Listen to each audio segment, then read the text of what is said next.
আসসালামু আলাইকুম। নতুন একটা দিন শুরু হলেই ভয় লাগে, আবার কত পয়েন্ট পড়বে আজকে। এরকম একটা চিন্তা মাথার মধ্যে কাজ করে। তো অ্যানালাইসিস ইউটিউব ফেসবুকে বিভিন্ন মানুষ বিভিন্ন ভাবে দিচ্ছে। সবারই মোটামুটি একই কথা, মার্কেট কোথায় থামবে কেউই বলতে পারছে না। আমরা সম্ভাব্য জায়গাগুলা বের করার চেষ্টা করছি আর কি, বা করাটাই হচ্ছে আমাদের অ্যানালাইসিসের কাজ। দেখা যাক। দেখেন, আমি এখানে কয়েকটা বক্স আঁকছি। এই বক্সগুলা দিয়ে আমি মূলত পতনের পরিমাণটা দেখানোর চেষ্টা করেছি। এখানে আমরা এটা মান্থলি চার্ট।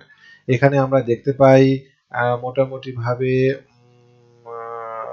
সেপ্টেম্বর 2021 থেকে 2024 এই সময়ের মধ্যে মার্কেটের পতন হয়েছে 1000। এই যে এই জায়গাটা দেখেন আপনারা, 1000। এই যে জায়গাটা দেখেন, 1005 পয়েন্ট এই পতন হয়েছে। তারপরে এখানে আমরা ব্রেকডাউন দেখতে পাই। 2024 সালের মার্চে ব্রেকডাউন হওয়ার পরে মার্কেট দেখেন এই 1005 পয়েন্টের পতন হয়েছে।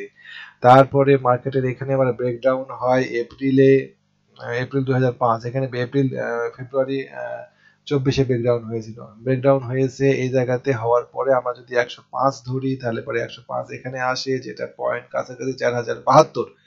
এটা হচ্ছে মার্কেটের ধারাবাহিক যে 1000 পয়েন্ট করে পড়ছে তার একটা রেশিও দেখালাম। আচ্ছা, মার্কেটে 4072-এ আসবেই তা না, এখানে একটা খুব ভালো শক্ত ট্রেন্ড লাইন সাপোর্ট আছে, ডায়াগোনাল সাপোর্ট আছে 4514 বা 4500 আশেপাশে। আশা করি আমরা এখানে একটা সাপোর্ট পাবো, ইনশাআল্লাহ পাবো।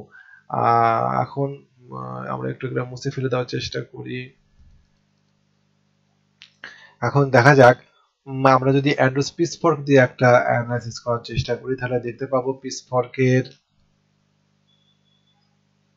লোয়ার ব্যান্ড ব্রেক করেছে এই জায়গাতে।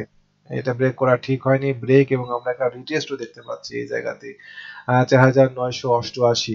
ব্রেকটা করেছিল 4981, একটা রিটেস্ট আমরা এখানে দেখতে পাচ্ছি। মান্থলি ক্যান্ডেলের রিটেস্ট এবং একটা ফুল মান্থলি ক্যান্ডেল পিচফর্কের বাইরে। এটা মোটেও ভালো কিছু বোধ হচ্ছে না। এটা দীর্ঘমেয়াদী একটা ডাউন ট্রেন্ড নির্দেশ করছে। আর আমরা যদি এখন পিচফর্কটাকে একটু আলাদাভাবে আঁকার চেষ্টা করি, ফলিং পিচফর্ক আঁকি, দেখেন এখানেও একটা পিচফর্ক আঁকা যায়।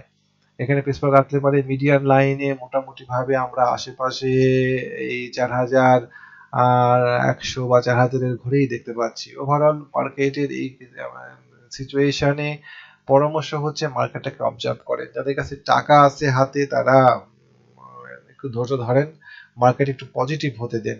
মার্কেটকে পজিটিভ না হলে পরে অন্তত পক্ষে মার্কেট 5250 এই লেভেলটা পার করতে দেন। এই যে আমাদের ব্রেকআউট, আমাদের এই বক্সের ব্রেকডাউন ঘটেছে কোন জায়গায় সেটা আমরা দেখি।